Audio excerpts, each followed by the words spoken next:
Welcome back to What Arty Noobs with General Disturbance. We've got a bit of a treat for you today because we've got a player who is a member of What Arty Noobs who hasn't submitted a replay for a little while, but I spotted this one showing in the replay list and thought, oh yes, you want to see this. This is a Bat Châtillon Bourrasque. It's a tier 8 French premium medium. It's located on the southwest spawn of Westfield and it's under the command of Knopnik. And as we can see, Knopnik's in OLIMP, and he's got 2 marks of excellence on the barrel of his Bat Châtillon Bourrasque. Okay, it's a medium tank, but it's technically a light tank times 2 because it's the turret of an EBR 105 and the hull of a Bat Châtillon 12 ton.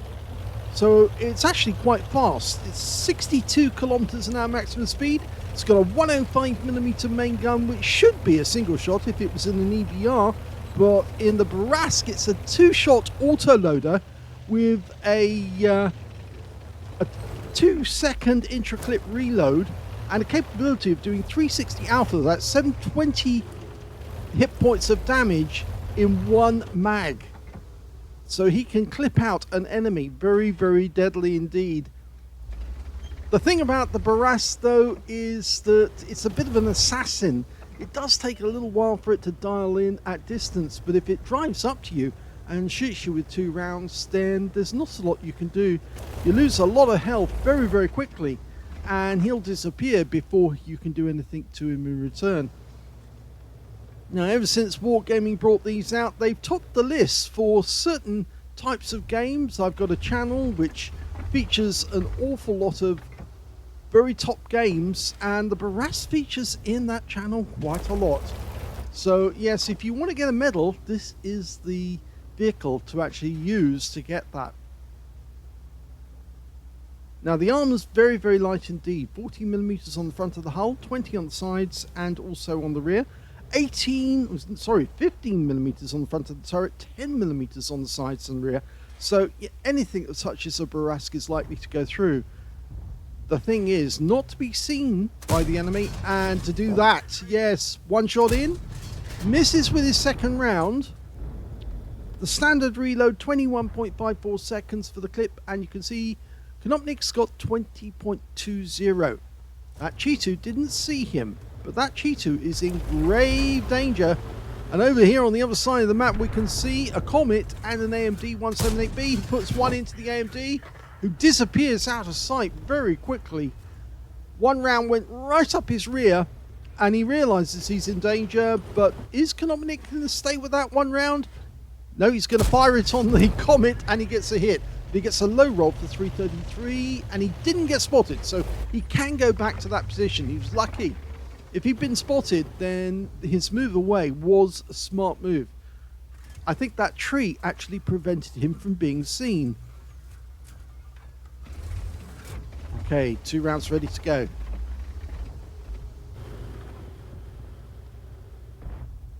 Now, Knopnik is a top player. You can see that by the fact that his name is in deep purple on the screen. Yes, when you see a player with that deep purple colour, you know that they're very good. In fact, we can see that on the enemy team as well. There's an AMD 178B, well, the one he was actually firing at, who is also deep purple in coloration. So he is a top player, has just been wiped out with 1 round, but Knopnik did get spotted, and he did take 1 round from the Comet, who must have known that he was over here, but waited until he was spotted before he opened fire. Good use of these little divots here, these little bunkers where you can hide in and stop the enemy from spotting you, but he's gone straight back to the same bush. Now, if I was in the Comet, I'd probably blind fire the bush just to see if somebody is still there. So he's got rid of the best enemy, or the best player on the enemy team. 2nd shot misses the Comet. That's awkward, because that Comet is obviously very, very upset. He's headed straight towards our position. And I think Knopnik's decided, yeah, it's probably...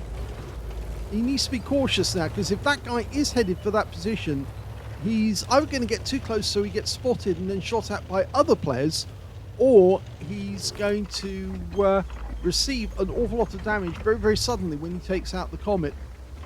And the damage will be coming from all the enemy tanks who are nearby. Here comes the Comet. He's done the right thing. Pulled back because he's not going to get auto-detected. Lovely 2 marks of excellence. If you've got 3 marks of excellence on a Bourrasque, you are a very deadly player indeed. And Konopnik is very definitely likely to get 3 marks.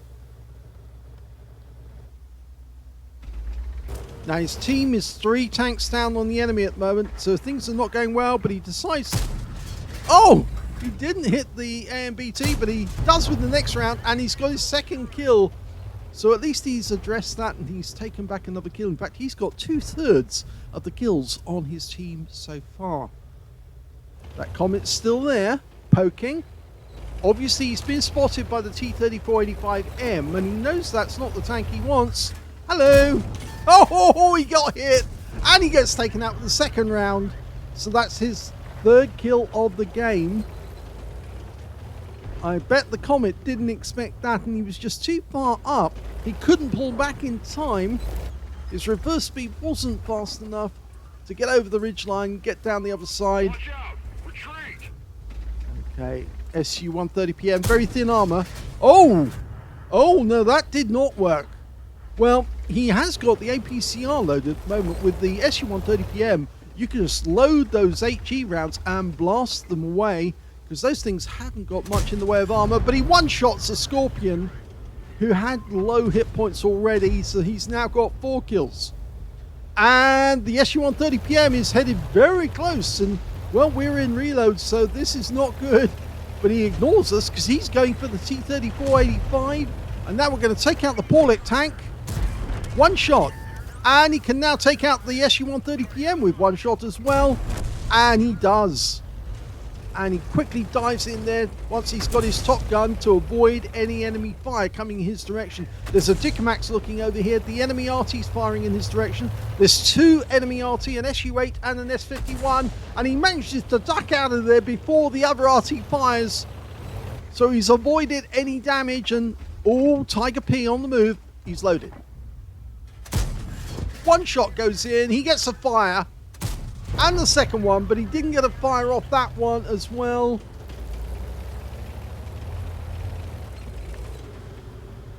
Okay, he's just got to wait for that reload. The Tiger P in the meantime is headed in this direction. The enemy's 1 in the hill area, but we still got the cap area. We're down to just 4 tanks on our team. The Tiger P, we haven't got enough gun depression. It's only 6 degrees, but he takes out the Tiger P because he makes the gun depression by turning his turret sideways. And now he's trying to deal with the enemy tanks coming in through the valley. VK-2801-105. I just saw another shell zipping in, so there's another enemy tank up there.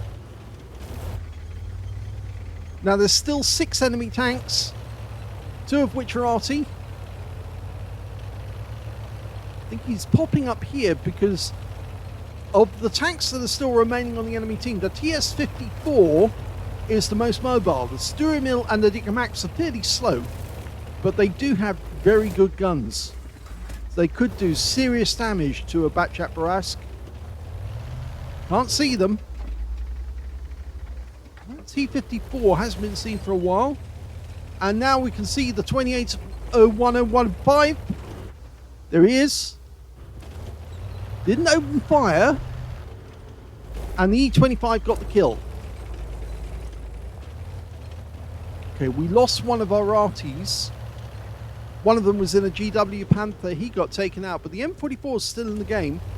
And, of course, Konopnik's got 7 kills now. So, potentially, he's got a Radley Waters on the cards. That guy's a one-shot. Oh, it doesn't pen. It was actually, he was just over a ridgeline, and he was only seeing the top of the tank. The Bourrasque doesn't have a good aim time. It's actually quite poor, but it also has suffers from a dispersion at long range, which is why it's a short-range assassin, really, more than anything. You do get a fair amount of dispersion. He thought that shell would actually connect, and oh, the tree went down. So obviously the guy is moving. He's moving to the left, but we can't see him to confirm that because we're the only one up here. View range for this little tank is 390 meters. So it does have decent view range. He's trying to get a bit closer, using those trees for cover. Doesn't want to get too close because he doesn't want to get sniped by the T-54 if he's behind the trees. So he's going to use a tree himself. Now, did he knock the tree down? No, he didn't, because that would have given the Arty a clue as to where he was as well. So he's one of only 2 left on his team. There's 5 enemies out there as well. So if he loses his M44 teammate, he could be on a for a collar ban off. He pumps 1 into the Dicamax, 2 to kill. Now he's got a Radley Walters. He's still got his M44 teammate, so no collar ban off on the cards. It looks like one of the enemy Arties moved to the north, and that's probably their SU-8. T-54 on the move. Oh, 1 into the engine bay, but he does take a hit, and it is from the Sturmil. Ow! Arty's definitely trying to nail him, one from one direction and one from the other. So he's turned around, he's headed back into the valley. That Sturmil is actually very, very close. He got a hit for 491, which means he's using the 128mm gun, not the 105 stock gun. And that makes him very, very deadly, because it'd only take him 2 shots to take out Konopnik. He did get spotted. Fires 1. Pulls back.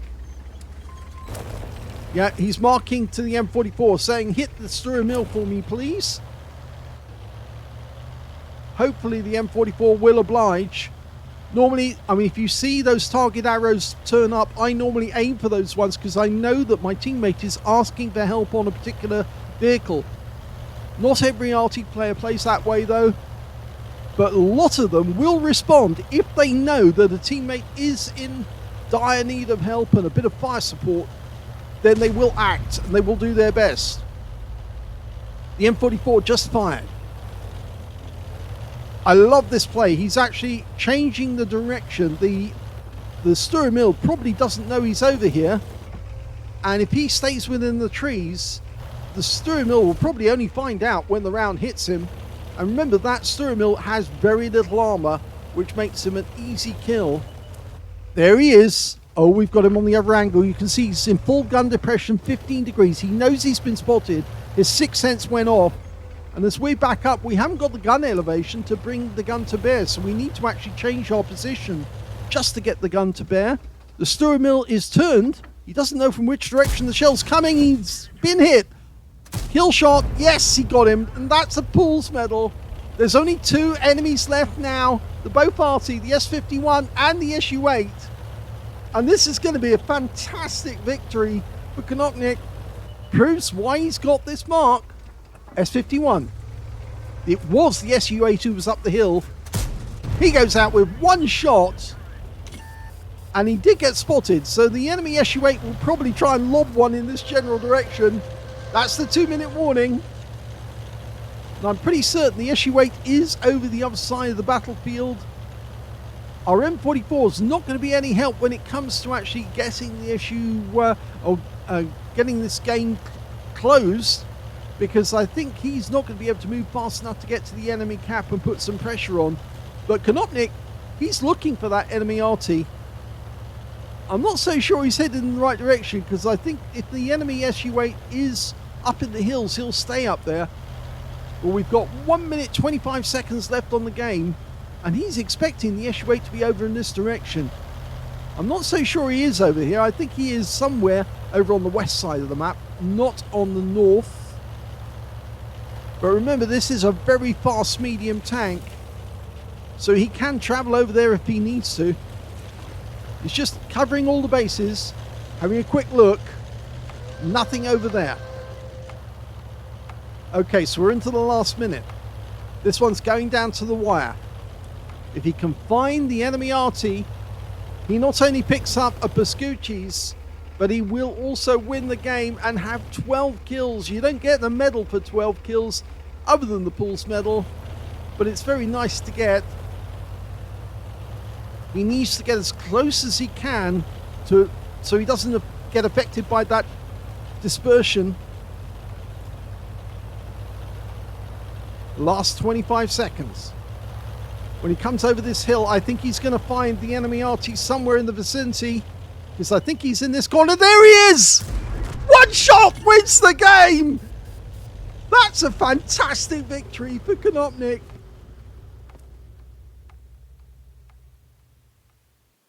Here's the end of battle stats, and that was an ace tanker game for Konopnik of OLIMP in the Bat Châtillon Bourrasque. He managed to get a duelist for taking down 2 tanks who damaged him, Fire for effect for doing more damage than the hit points of his own vehicle, Bruiser medal for getting at least 5 critical hits, he got 7.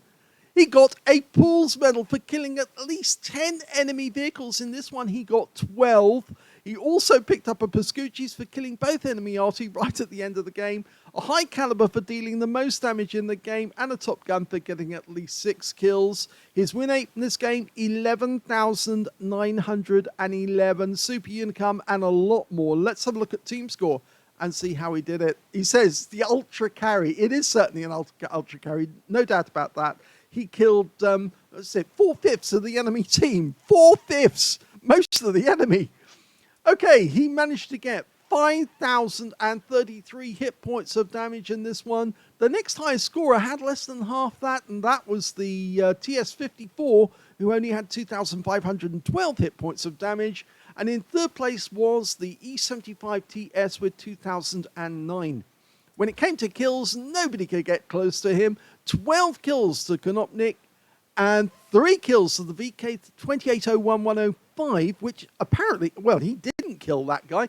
That actually, I think, went to the E25, and 2 kills went to the TS54, the Tiger P on the enemy team, and the E25 on his team. And when it came to base XP, well, look how far ahead of the next player he is. 1,763 went to Konopnik, which means he's got the top in all 3 columns. And the next highest player was the E25, a really super OP tank destroyer, and yet he only got 771 out of that one. And in third place, we got the Panther with 666. Wow. Let's have a look at detail. 28 shots fired, 23 direct hits, and 21 penetrations. You get 36 rounds of ammo in this vehicle, so he still had 8 rounds spare at the end of the game. 5,033 hit points of damage, of which 2,235 were at more than 300 meters, so almost as much damage at long range as it was at short range. 2 hits received, both penetrations. Well, one of those shots definitely came from the Sture Mill. I seem to remember the other shot that actually hit him came from the, was it the Comet? I think it may have been the Comet, but well, I'll check that afterwards. And he received 2 hits by way of splash damage. Yeah, the enemy Arty certainly wanted him dead.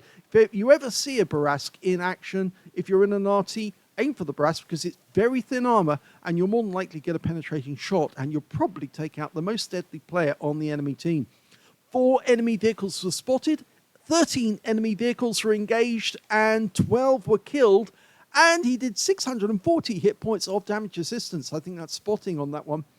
Now, he earned a whopping 140,666 credits for the battle, 70,333 from personal reserves, bringing up a total of 210,998 credits altogether. And after repair and ammunition resupply, still made a profit at the end of the game of 134,345 credits. He got 25 bonds for a mission achievement, must have completed all the daily missions in just 1 game. And he also picked up 2,644 XP for the battle, 265 for this being a premium vehicle, a personal reserve bonus of 1,322, taking away 4,231 experience points altogether. What a fantastic game that was. So pleased to see that one, because it just goes to verify that, you know, this little tank in the hands of somebody who knows what they're doing can be really devastating. The general channel, if you don't know about it, which is our sister channel, features nothing but Pools medals, Racine Hero medals, some of the really great games. Now, this video is definitely going to appeal, not this particular format with the commentary, but this replay is definitely going to appear on that channel because it is a Pools medal winner. But you would not believe the number of players who've won Pools medals in Bourrasques. A lot of them, a great many. And it's one of those tanks which, once you get the handle on, it can be absolutely lethal. So I hope you enjoyed this replay. If you did, please give this video a like. Do subscribe to our channel. Leave a little comment down below because it feeds the algorithm. And thank you for watching.